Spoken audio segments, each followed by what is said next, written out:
Hello. My name's Philip, and I've been listening to you for about 1 month, some of the YouTube online, and I guess I manifested this day because 4 days ago I said, I would love to see you in person. And then I look online, and here you are in San Francisco. I flew up from Orange County. Yeah. And here we are in Esther's person. And I wanted to be first today. Yeah. Yeah. And because he's never been here before, he didn't know how astronomical the odds were. So he didn't shoot himself in his... Yes. So I know what happy is. I mean, I've been in moments of happy. When I'm in happy, I don't want to do anything. I don't feel motivated. My ambition just leaves me, and I don't want to make the 10 calls to get this business going, or I don't want to, We can see how it seems like that, but consider this. We're going to explain just a little bit about this to you, because when we talk about the law of attraction, we're talking about momentum also. If you're thinking about what you want, let's say success today in the calls that you make. If you're thinking about what you want, and then you're thinking about what you don't want, which is the grind of that, or how it hasn't been going well, you don't get any momentum going because you're going that way and then that way. So there's no momentum. Momentum happens when you think a thought, wanted or unwanted, and you don't contradict it with the other thought. For example, you could think about how hard it's going, and you could get a lot of momentum going that would paralyze you. It would make you feel like doing nothing. Or you could think about what you want, which would get momentum going toward what you do want. Esther calls it for herself sort of priming the pump. But what she has noticed about her own experience is that she used to prime the pump before she knew about the law of attraction, or about her placement in the universe, or the cooperative components that are all working with her toward what she wants. Before she knew about those things, she was wanting to motivate herself more. And she found, as most people do, that motivation comes from sort of acknowledging that if I don't do this, then this won't happen, or this bad thing will happen. And she didn't realize that she was actually building negative momentum against what she really wanted. So when you accept that law of attraction is responding to your vibrational output, which means what you're thinking about, and that as you are thinking with a little bit more clarity or focus toward what you do want, you'll begin to gather some momentum. A thought that you think for as little as 16, almost 17, 16, closer to 16 than 17 now, seconds, will bring another thought like it. And if you can hold that thought for another 16 seconds without contradicting it, another thought will join it. And once you get just beyond a minute, what happens is there's enough momentum now that your thoughts begin to flow more freely. The energy begins to flow more freely. And it's really when what we want to call law of attraction and true momentum kick in. Well, as short of time as that really is, most people never really get there, because you're so good at consideration, the pluses, the minus, the pros and the cons, what I like about it and what I don't like about it, that you don't really understand how to let momentum go. Now, we would like to point out to you that imagine a cork floating and on the surface of the water, and you take hold of the cork and you hold it under the water. So surface of the water is, in this analogy, positive thought, pure positive energy, no resistance. And holding it under the water is attention to something unwanted, which adds resistance and lowers the vibration of it. Well, with the cork, all you have to do is let go of it, and it will bob right back to the surface. And we want you, maybe for the first time ever, to think about that cork naturally bobbing as momentum. There's a natural momentum toward what you want, because as you live in this physical body, you were source energy before you came into this body, and then part of you got focused here. But the source energy part of you still remains in source energy. So here you are in your body doing just what you knew you would do. You're weighing, evaluating, considering the variety that you are living in, and knowing what you don't want, so knowing what you do want. So you're launching these rockets of desire, which have momentum. And the reason they have momentum is because your source, who remains non-physically focused, focuses only on what you're asking for, not on the reason you ask. So your inner being focuses on this, and momentum begins to happen. Law of attraction begins to gather the cooperative components vibrationally. Now that's never satisfying to our physical friends, because things gathering in this mysterious place, we've named it the vortex, wrote 2 books about it because we want you to accept this vibrational reality.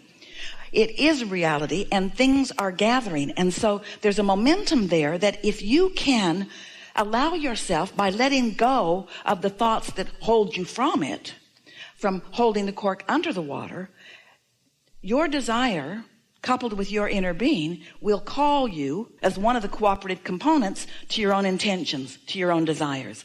And that feels like momentum to you. That feels like something that you want to do.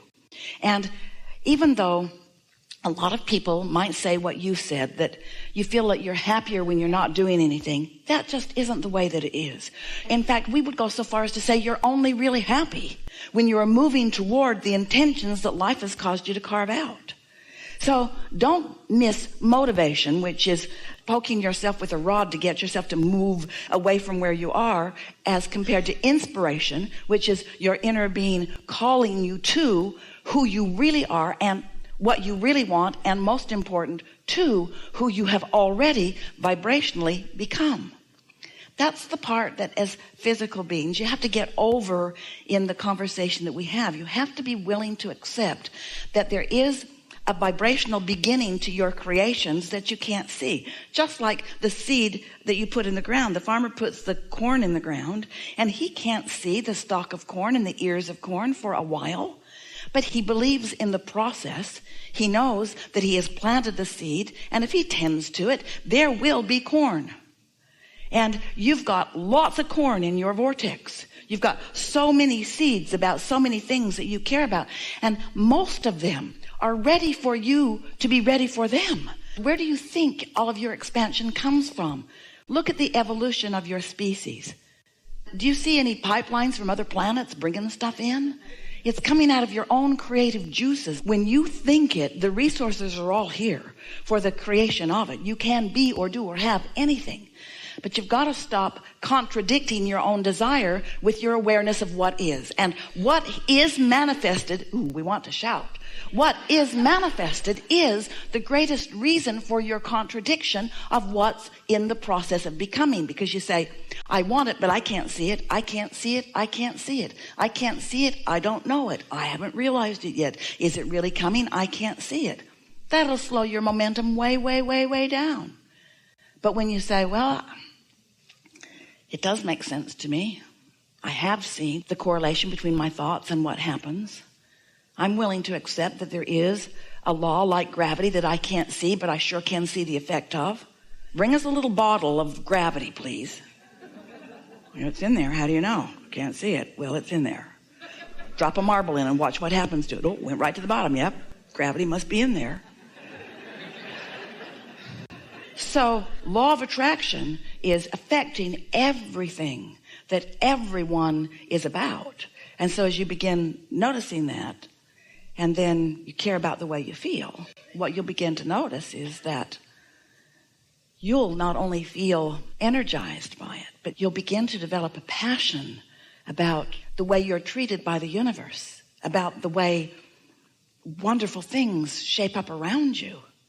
So as we're visiting here today, we want to help you to come to understand that everything is about what you're doing about it. We want you to take ownership of what's coming to you. We want you to accept that it is your point of attraction, but we also want you to know that you have the ability, through your focus, through your paying attention to the way you feel as you focus, of molding your thoughts into frequencies that align with who you really are and what you really want, so that you can consistently live happily ever after. Now, living happily ever after does not mean contrast free. Living happily ever after means understanding the process, understanding that when you don't want something, that you do want something, and that you have the ability to choose which way you focused, and you can do it now or later. You get to choose all of it.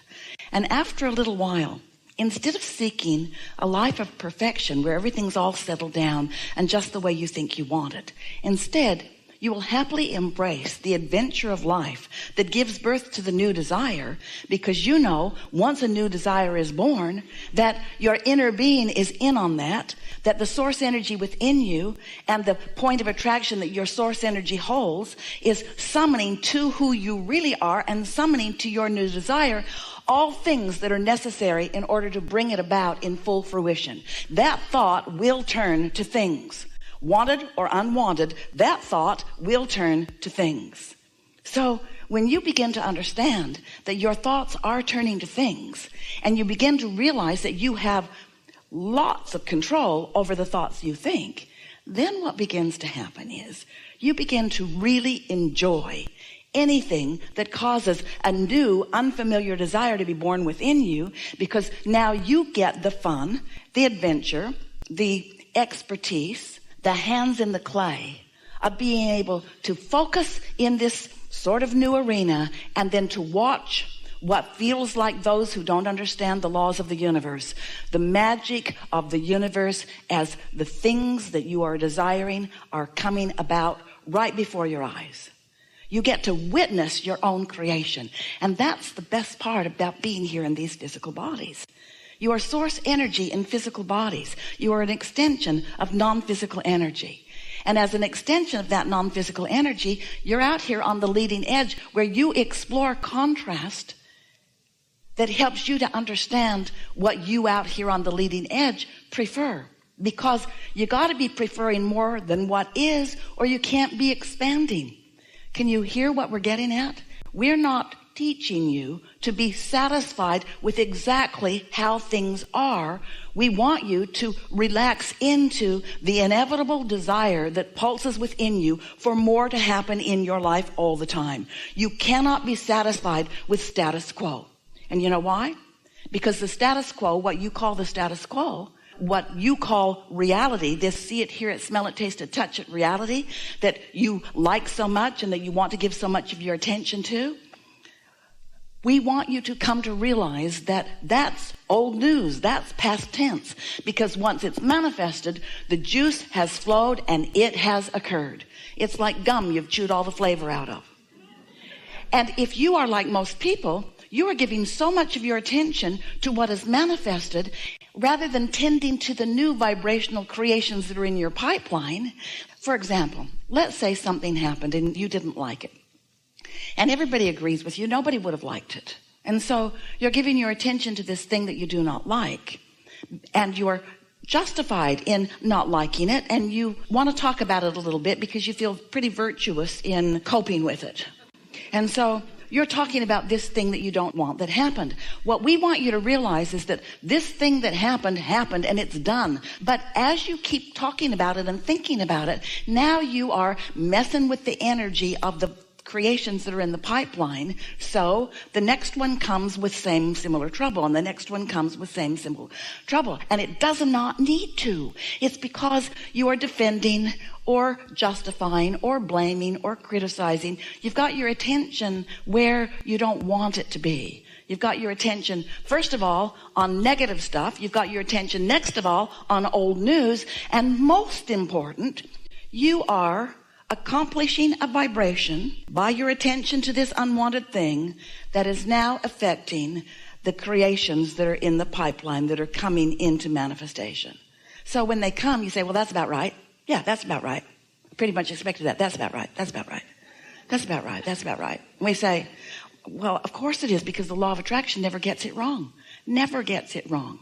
So if there are things in your life experience and you're not enjoying all that much, withdraw your attention from them. If there are things in your experience that you really are enjoying, then give your attention to them. In other words, everything that's lovely in your experience positively affects the new things that are coming down the pipeline.